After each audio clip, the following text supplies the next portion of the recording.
Caswell was worthless as a brick and mortar fort. And that's what you see when you go there today. But what the Confederates did is they built a sand fort around three sides of the old fort.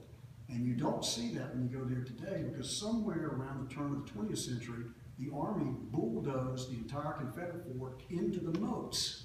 So if you go to Fort Macon on Atlantic Beach, you cross the Sally Port and you go across the moats. Fort Caswell was built exactly the same way, but there are no moats there because the Confederate fort was pushed into the old moats. Yes, sir? Do you know if the North ever considered just landing like out in Oak Island or Southport, just coming up that way? I mean, why would they want to attack Fort Fisher when they could have just gone around it? It seemed to me that's not a smart military move. Yeah, and of course, everyone's a genius in retrospect. And or as we say in the sports world, everyone's a Monday morning quarterback. Big mistake. What the Federals should have done was to land on Bald Head Island in 1862 or 1863.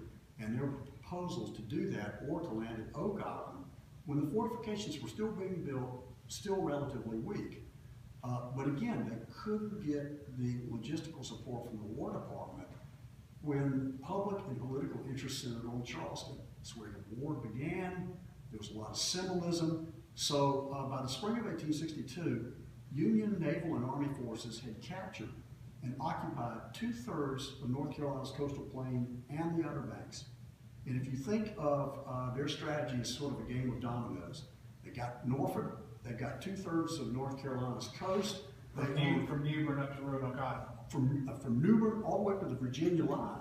They've got Albemarle Sound, they've got Pamlico Sound, they've got the Neuse River, they've got the Roanoke River, they've got New Bern, they've got Beaufort, they've got Little Washington, they've got Plymouth. Why didn't they go after Wilmington? Just knock down that next domino. But instead, they hopscotched over Wilmington and went after Charleston instead. And that just befuddles all of us, all historians have tried to figure all of this out.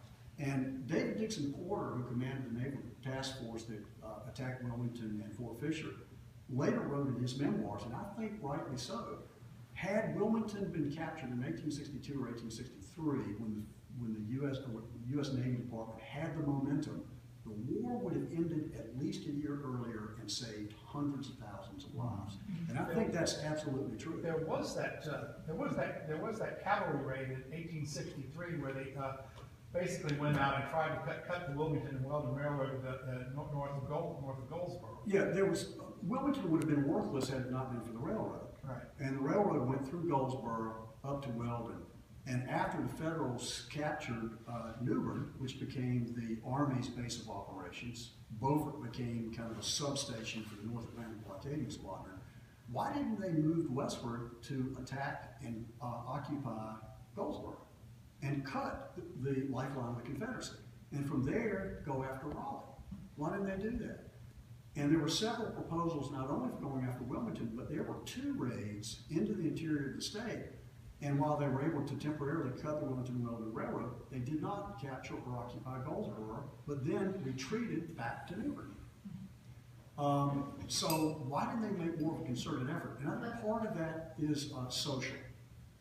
That once federal forces occupied eastern North Carolina, what did they have to deal with? A lack of support from the War Department and the Lincoln administration, and dealing with the massive influx of African Americans into their lines. And so the armies, much of their attention was diverted to dealing with those social issues when the foremost on their mind should have been military